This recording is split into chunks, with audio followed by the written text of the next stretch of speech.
Hey there, friend. Life is too short to be beaten down by crazy curveballs, stress, and drama.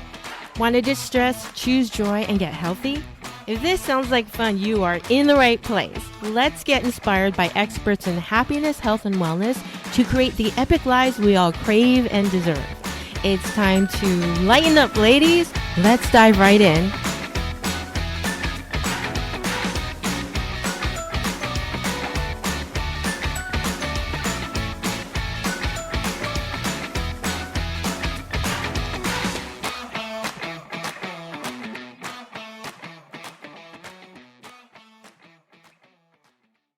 Hey there, welcome to episode number 19. And today we're going to talk about I don't know if it's a midlife crisis or what it was about, but it's been quite an adventurous few weeks. Wrapping up the summer, I had mentioned before that looking straight at next year probably being an empty nester with two boys in the middle of applying for college applications.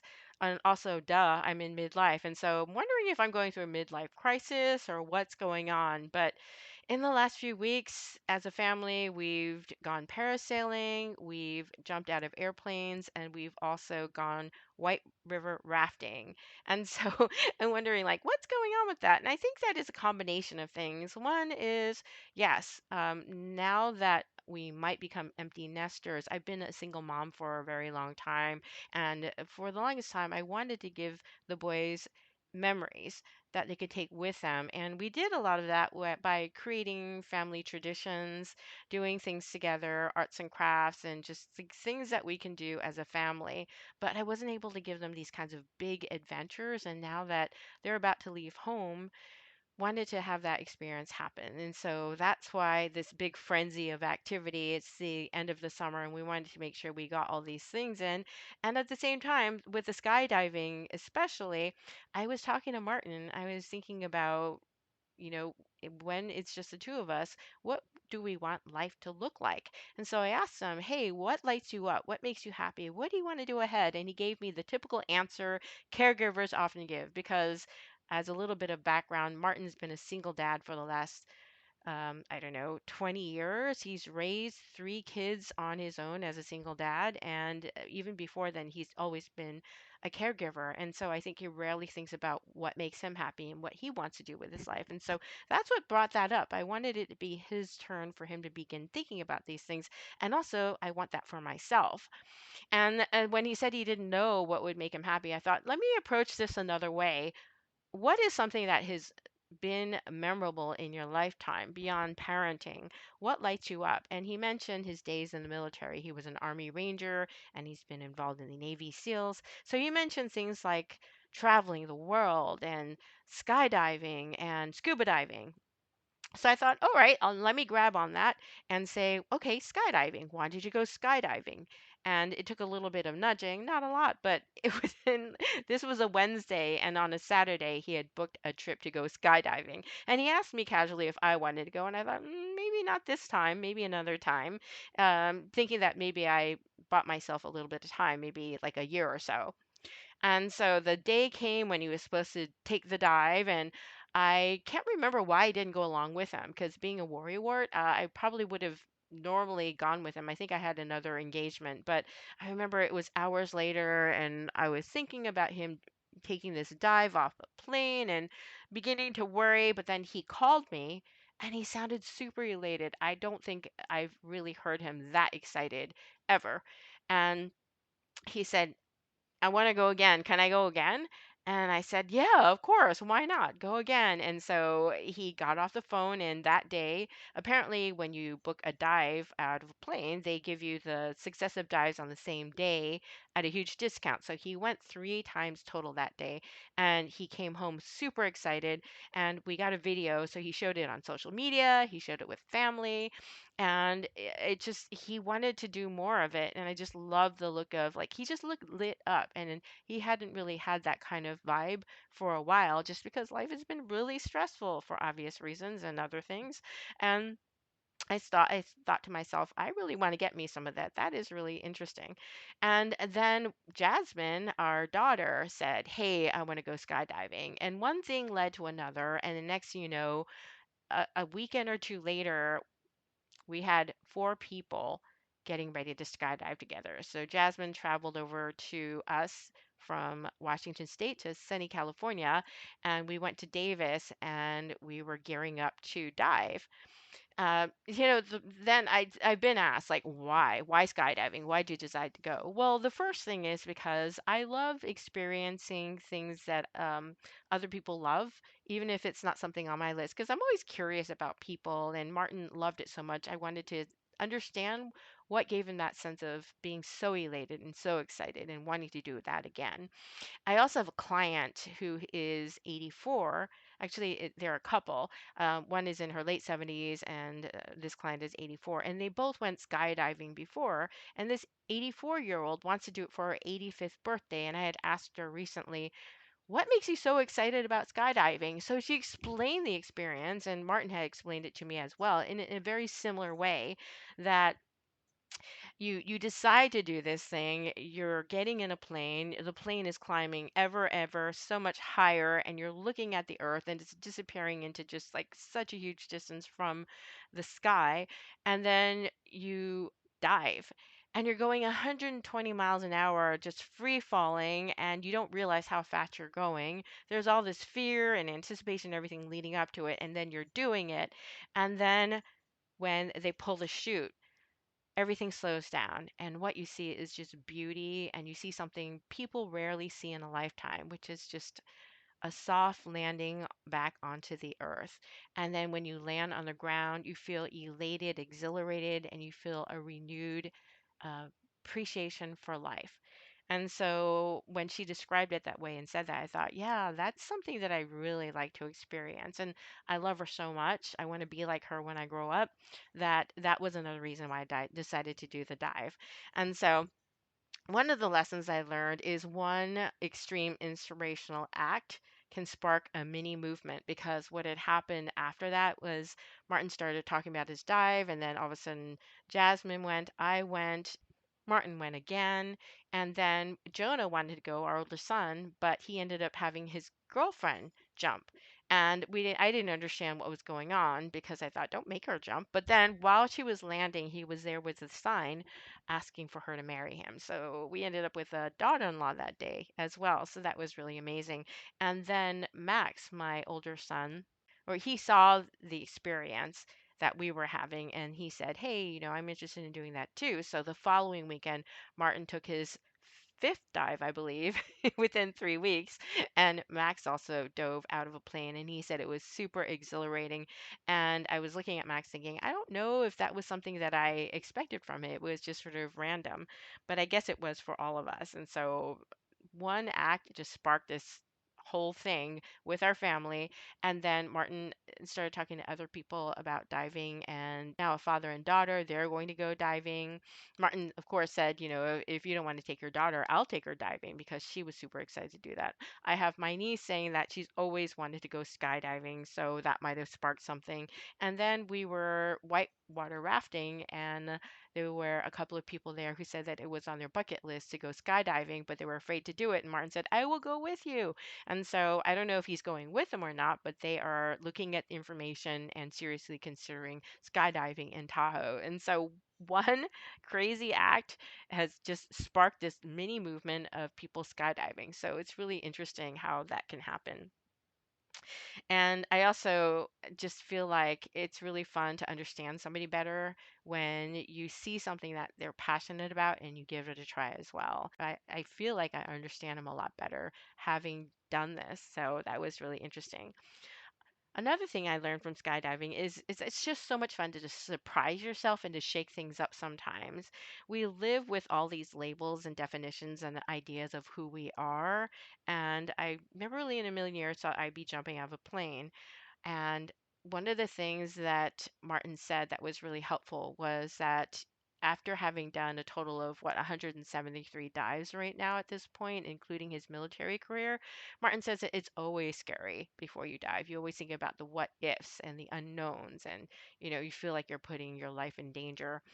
And so that gave me some courage actually, because I understood then that you're never going to get over the fear. You're never going to be truly ready to take that dive out of a plane. And it's okay to do things scared because on the other side of it is this new appreciation of life and also a better understanding of how brave you can be and what you're capable of at the end of a dive. So it's fun to let go of labels and expectations. And it's okay to do something that seems out of character. And it's part of growth, isn't it? When you do something that's unfamiliar and you challenge yourself a little bit. Is skydiving the answer for everybody to accomplish this? No, but that's the way I got into this realization. So, anyways, I do recommend it, but it's definitely not for everybody. And I also realize it's okay not to be getting the approval of everybody. Not everybody really thought it was a great idea to do this skydive, and that's okay. I'm at the age where not everybody has to agree or understand or think that everything I do is super smart. And that's another thing, I guess. It's kind of surprising myself and knowing that these labels are an important part of who I am. I'm a mom, I'm a daughter, I'm a wife, and I'm a teacher, and I'm a geek, and I'm a health coach, and I love working with people, my clients, and teaching, and all those kinds of things, and more. And that's true of all of us. So it's nice to kind of continue to strive and grow and redefine and relearn and rediscover things that you love to do and what you're capable of. So that's lesson number two. The third thing that I discovered after this dive is that things can appear a lot more scary and risky than you would think. So I wish I'd done this research before I did my skydive. So for any of you out there who have skydiving on your bucket list, here's a fun fact for you. It is a lot more risky to get into a car than to jump out of a plane because you have a 1 in 106 chance of dying when you get into a car. So that's a 0.91% chance. But when you're skydiving, you have a 1 in 500,000 chance of dying. And that's with tandem diving, which is the safest form of diving out of a plane, interestingly. So compared to a 0.91%, you have a 0.0000002% chance of dying when you jump out of a plane. And also, you're more likely to die by a lightning strike, a dog bite, or even being stung by a bee. Which, by the way, interesting. Martin got stung by a bee last weekend, and he's been bitten by a dog before. So this guy truly is always living on the edge, isn't he? And he survived to tell about it. So definitely, it's a lot more scary than it appears to be jumping out of a plane. And so I guess it puts things into perspective, doesn't it?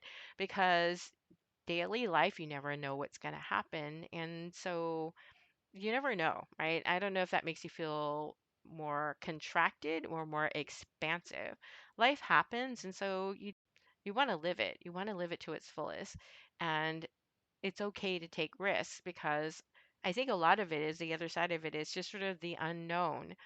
Now that I know what to expect from going skydiving, it's a lot less scary. And now I know that it's not as risky as it appears.